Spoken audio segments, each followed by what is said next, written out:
తల్లిదండ్రులు కావాలని మీ కలను సాకారం చేసుకోండి. ఓఎస్ఎస్ ఫర్టిలిటీ వారి తక్కువ ధర సంతానోత్పత్తి చికిత్సతో అపాయింట్మెంట్స్ కొరకు కాల్ చేయండి 7825893604. యానిమల్ తో హిట్ కొట్టిన సందీప్ ఇప్పుడు స్పీడ్ పెంచాడు. స్పిరిట్ ప్రాజెక్ట్ కోసం రేయింబవళ్లు కష్టపడుతున్నాడు.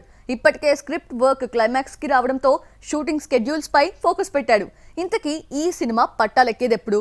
Have a look. Sandeep Reddy Vanga తీసింది 3 సినిమాలే అయినా భారీ హిట్స్ కొట్టి మోస్ట్ వాంటెడ్ డైరెక్టర్ అయ్యాడు. లాస్ట్ ఇయర్ వచ్చిన యానిమల్ అయితే వరల్డ్ వైడ్ గా 900 కోట్లు రాబట్టింది. దీని తర్వాత ప్రభాస్ తో ఓ మూవీ చేయడానికి కమిట్ అయ్యాడు సందీప్. స్పిరిట్ అనే టైటిల్ కూడా ఫిక్స్ చేశాడు. ఓ నిజాయితీ గల పోలీస్ ఆఫీసర్ కథ ఇది. యాక్షన్ సీన్స్ నెక్స్ట్ లెవెల్లో ఉంటాయని హింట్ కూడా ఇచ్చారు. ప్రెజెంట్ ప్రీ ప్రొడక్షన్ వర్క్ జరుగుతుందని, వచ్చే డిసెంబర్ షూటింగ్ మొదలు పెడతామని ఇటీవల ఇచ్చిన బాలీవుడ్ ఇంటర్వ్యూలో అనౌన్స్ చేశారు. ప్రభాస్ త్వరలో కల్కి 2898 AD సినిమాతో రాబోతున్నాడు. ఆ తర్వాత రాజా సాబ్ లైన్ లో ఉంది. ఇప్పటికే 60% వర్క్ పూర్తి చేశాడు మారుతి.